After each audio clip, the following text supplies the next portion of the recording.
Hello friends, census 2027 self enumeration, அதாவது சுய கணக்கெடுப்பு தொடங்கியிருக்கு. இன்னும் எப்படி பதிவு செய்வதுன்னு தெரியலையா? கவலைப்படாதீங்க. இந்த வீடியோல ஆரம்பத்திலிருந்து கடைசி வர எந்த குழப்பமும் இல்லாம செல்ஃப் என்யூமரேஷன் எப்படி செய்வது, என்னென்ன கவனிக்கணும் எல்லாத்தையும் படிப்படியாக பார்க்க போறோம். அதனால இந்த வீடியோவை கடைசி வரைக்கும் ஸ்கிப் பண்ணாம பாருங்க. முதல்ல உங்க மொபைல் அல்லது கம்ப்யூட்டர்ல இருக்கிற பிரவுசரை ஓபன் பண்ணுங்க.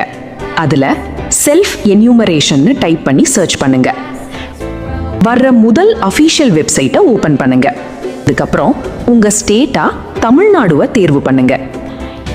திரையில இருக்கிற கேப்சாவை சரியா டைப் பண்ணிட்டு வெரிஃபை அண்ட் ப்ரொசீட்னு கொடுங்க. இப்ப வெல்கம் பேஜ் ஓபன் ஆகும். இங்க ஒரு முக்கியமான விஷயம், குடும்ப தலைவரின் பெயரை பதிவு செய்த பிறகு மாற்ற முடியாது. அதனால ஆரம்பத்திலேயே சரியான பெயரை மட்டும் பதிவு பண்ணுங்க. அதுக்கப்புறம் உங்க மொபைல் நம்பர் மற்றும் இமெயில் ஐடியை பதிவு செய்து வெரிஃபை அண்ட் ப்ரொசீட் கொடுங்க.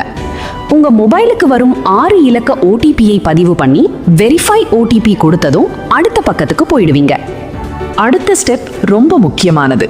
அதாவது உங்க வீட்டோட லொகேஷனை கூகுள் மேப்ஸ்ல சரியா மார்க் பண்ணணும். இதுக்கு தேவையான வழிமுறைகள் திரையிலேயே இருக்கும். முதல்ல மாவட்டம், பின்கோட் போன்ற விவரங்களை பதிவு பண்ணுங்க. அதுக்கப்புறம் உங்க வீட்டுக்கு அருகில் இருக்கிற ஒரு லேண்ட்மார்க்கை டைப் பண்ணுங்க. அதிலிருந்து உங்க வீட்டை சரியா கண்டுபிடிக்கலாம். வீடு கிடைச்சதும் மார்க்கரை உங்க வீட்டின் மேல துல்லியமாக வைத்து சேவ் அண்ட் நெக்ஸ்ட் கொடுங்க. இங்க மட்டும் கொஞ்சம் கவனமா இருங்க. உங்க வீட்டின் லொகேஷன் சரியா இருந்தா மட்டும்தான் கணக்கெடுப்பாளருக்கு உங்கள் தரவுகள் கிடைக்கும். அதனால ஒரு தடவை நல்லா செக் பண்ணிட்டு சரின்னு உறுதியான பிறகுதான் எஸ் கொடுங்க. அடுத்ததா ஒவ்வொரு கேள்வியும் வர ஆரம்பிக்கும். முதல்ல வீட்டு விவரங்கள் கேட்கப்படும். அதுக்கப்புறம் குடும்ப உறுப்பினர்களின் பெயர்கள், குடும்ப தலைவர், உறுப்பினர்களின் எண்ணிக்கை போன்ற தகவல்களை பதிவு செய்யணும். அடுத்து உங்க வீட்டில் இருக்கிற அடிப்படை வசதிகள் பற்றியும் சில கேள்விகள் வரும். ஒவ்வொரு கேள்வியையும் அவசரப்படாம பொறுமையா படிச்சு சரியான தகவல்களை மட்டும் பதிவு பண்ணுங்க. ஏதாவது ஒரு கேள்வி புரியலனா கவலைப்படாதீங்க, கமெண்ட்ல கேளுங்க. தெரிஞ்ச அளவுக்கு தெளிவா பதில் சொல்ல முயற்சி பண்ணறோம். எல்லா தகவல்களையும் பதிவு பண்ணி முடிச்சதும் உடனே ஃபைனல் சப்மிட் பண்ணிடாதீங்க. முதல்ல டிராஃப்டாக சேவ் பண்ணி இன்னொரு தடவை முழுசா சரிபார்த்து பாருங்க. எல்லாமே சரியா இருக்குன்னு உறுதியான பிறகுதான் ஃபைனல் சப்மிட் கொடுங்க. ஃபைனல் சப்மிட் பண்ணியதும் ஹெச் என்ற எழுத்துல ஆரம்பிக்கிற 11 இலக்க செல்ஃப் என்யூமரேஷன் ஐடி உங்களுக்கு உருவாகும். அதே ஐடி உங்க மொபைலுக்கும் எஸ்எம்எஸ்ஸா வரும். அந்த எஸ்சி ஐடியை பத்திரமா சேமிச்சு வைங்க. பிறகு உங்க வீட்டுக்கு கணக்கெடுப்பாளர் வரும்போது இந்த எஸ்சி ஐடியை மட்டும் காட்டினா போதும்.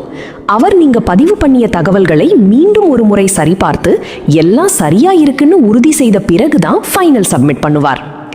அதுக்கப்புறம் உங்களுடைய வீட்டு கணக்கெடுப்பு முழுமையாக நிறைவடையும்.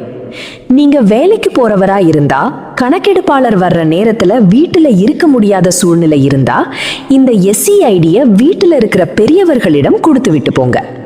அப்போ கணக்கெடுப்பாளர் வந்ததும் அந்த ஐடியை காட்டி கணக்கெடுப்பு பணியை எந்த சிரமமும் இல்லாம முடிச்சுக்கலாம்.